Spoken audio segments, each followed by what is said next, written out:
রাজধানীর শাহবাগ থেকে যোগ দিচ্ছেন সহকর্মী মাহদি ইসলাম ধ্রুব। সরাসরি যাচ্ছে তার কাছে। ধ্রুব,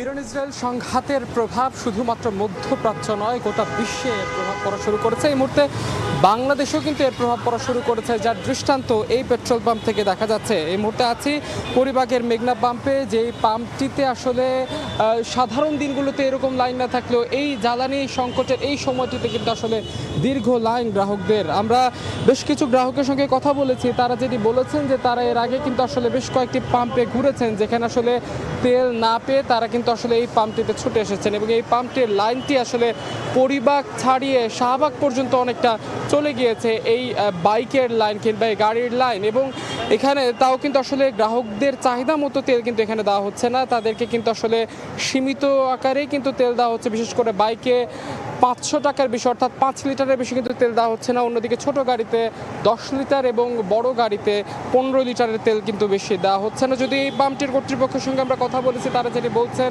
তাদের কাছে তেল মজুদ রয়েছে। যেই বক্তব্যটি আসলে সরকারের পক্ষ থেকে বারবার দেওয়া হচ্ছে যে তেলের সরবরাহ কিন্তু পর্যাপ্ত রয়েছে, তবুও বেশ কিছু পাম্প বন্ধ হয় এবং এই গ্রাহকদের এই দীর্ঘ লাইন বলে দিচ্ছে যে এক ধরনের অস্বাভাবিক সংকটময় পরিস্থিতির কিন্তু আসলে উদয় হয়েছে, যার দৃষ্টান্ত কিন্তু এই দীর্ঘ লাইন। এই মুহূর্তে পরিবাগের এই লাইনটি কিন্তু আসলে বিশেষ করে প্রাইভেট কারের যে লাইনটি, এটি কিন্তু পরিবাগ থেকে একদম শাহবাগ পর্যন্ত চলে গিয়েছে। এবং শুধুমাত্র এই পাম্পটি না, রাজধানীর বেশ কিছু পাম্পে আমরা ঘুরেছি, যেখানে আসলে এই গ্রাহকদের এই ভোগান্তির এই দৃশ্য আসলে এখন যেন প্রতিদিনকারই রাজধানীর নিত্যদিনের দৃশ্য হয়ে উঠেছে।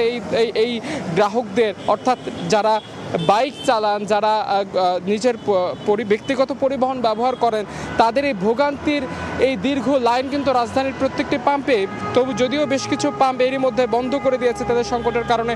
তবে এখানে একটি বিষয় আসলে বলে রাখা ভালো, আতঙ্কের কারণে কিন্তু অনেকে আসলে তেল তুলছেন, প্রয়োজন নেই তবুও কিন্তু তারা ছুটে আসছেন। তাদের মধ্যে এক ধরনের ভয়, যদি এই জ্বালানি দাম বেড়ে যায় এবং সরকার যদি আসলে জ্বালানির দাম বাড়িয়ে দেয় এবং সংকট তৈরি হয়, সেই ভয় থেকে কিন্তু আসলে অনেকে এই তেল তোলা শুরু করেছেন, যার পরিপ্রেক্ষিতে আমরা দেখেছি যে সকাল থেকে কিন্তু অনেকের কাছে তেল থাকলেও তারা ছুটে আসছেন, তেল না থাকলেও তো তারা আসছেনই বটে। এবং এই পাম্পটি সহ রাজধানীর বেশ কিছু পাম্পের কিন্তু দৃশ্য একই। তো এই ছিল এই পরিবাগ থেকে আমার কাছে থাকা সবশেষ। সরাসরি যুক্ত ছিলাম রাজধানীর পরিবাগে।